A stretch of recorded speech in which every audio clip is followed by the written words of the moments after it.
I've worked with children and families for about 20 years, and one of my favourite models is the P.A.C.E model. So it's an approach to parenting when we think about what children need from us as parents or carers.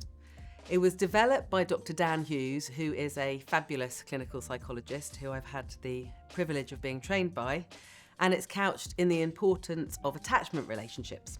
P.A.C.E stands for playfulness, acceptance, curiosity, and empathy. So these are 4 qualities that we should try and have in our parenting as much as we can.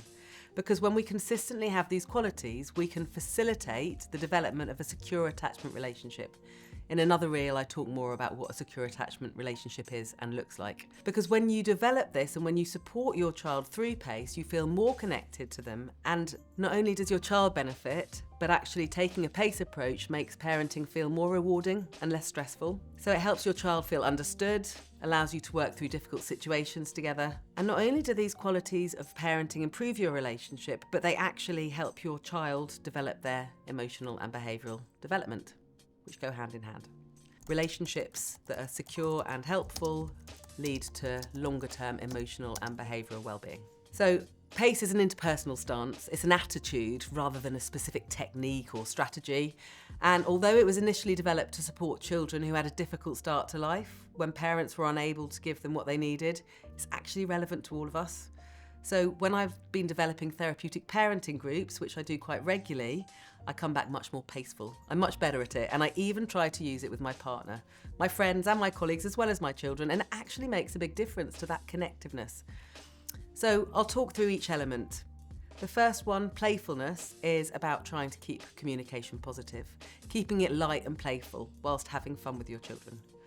When we offer this, children start to learn that they're enjoyable to be around, and this feeds into a positive sense of who they are. It can help with conflicts, although maybe not too much playfulness when they've completely dysregulated in the middle of a meltdown, because it's at that time they need you just to be calm and available, accepting and empathic. But in the start of a build-up, playfulness can really diffuse difficult situations. So acceptance, the second element of P.A.C.E, is shown through letting your child know that you accept them for who they are, warts and all.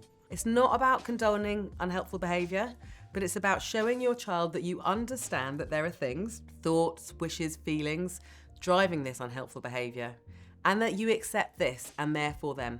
So when we accept a child, we show them that they are worthwhile, no matter how they behave, but we can still help them behave differently if it's unhelpful. Curiosity, so that's about trying to understand what's going on for your child. Letting them know that you're interested in their internal world and working together to make sense of it. Once you accept that your child's behaviour is communicating something going on internally for them, you can show curiosity, and it helps both you and your child understand what that behaviour might be about. And when we're curious about our child's internal worlds, they start becoming curious about their own, and that's a great way for them to start understanding what they're feeling, which is the first step in learning how to manage it. So the final element of P.A.C.E after playfulness, acceptance and curiosity is empathy. So this is a way of showing that you care about your child and their world. When things are difficult, that you're able to cope with their feelings, share them and help them with them. So as well as feeling cared for and understood, children who experience empathy from others develop this ability more quickly themselves. So if we show children empathy and they experience it from us, they will develop the ability to empathise with others more quickly. Such an important life skill.